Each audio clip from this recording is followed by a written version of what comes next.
రాష్ట్రంలో ప్రజాపాలన పూర్తిగా నిలిచిపోయిందన్నారు భూపాలపల్లి మాజీ ఎమ్మెల్యే గంటా వెంకటరమణారెడ్డి.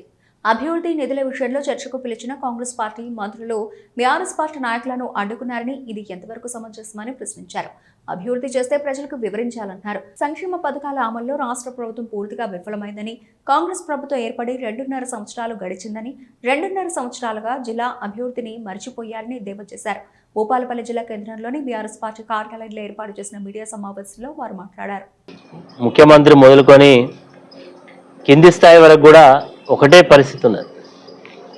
అసత్య ప్రచారాల తోటి పబ్బం గడుపుకోవాలని చూస్తున్నారు తప్ప వాస్తవాలకు దగ్గరగా పరిపాలన చేయాలనేటువంటి ఆలోచన ఈ ప్రభుత్వానికి ఉన్నట్టు కనబడడం లేదు.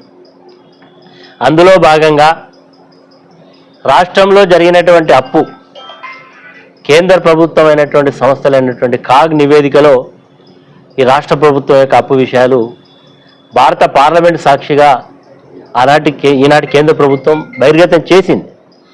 అయినప్పటికీ ఎన్నికలలో ఇచ్చినటువంటి ఎన్నికల వాగ్దానాలను అమలు చేయడంలో వైఫల్యం చెందుతున్నటువంటి ఈ రాష్ట్ర ప్రభుత్వం వాటిని కప్పిపుచ్చుకోవడానికి గత ప్రభుత్వం అప్పులు చేసింది, మేము అప్పులు కట్టడానికే మా సమయం సరిపోతుంది అని తప్పించుకొని బయటపడేయాలని ఒక దుష్ప్రచారం చేస్తూ ఉన్నారు.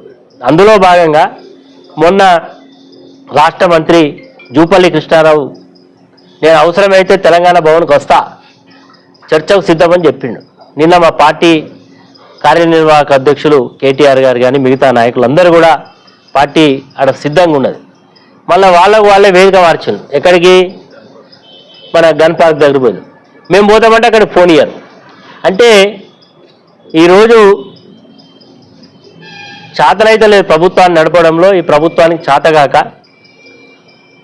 ఇలాంటి చీప్ ప్రాక్టీస్ తోటి బయటపడాలని చూస్తూ ఉన్నది.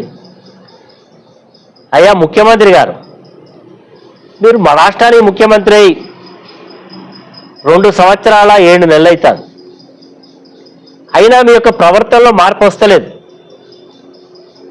నువ్వేదో పని చేస్తే ఎవరో అడ్డుపడ్డట్టుగా, నువ్వేదో సంక్షేమ పథకాలు ఇస్తామంటే ఎవరో నీకు ఆపుతున్నట్టుగా ఒక దుష్ప్రచారం చేస్తా ఉన్నావు.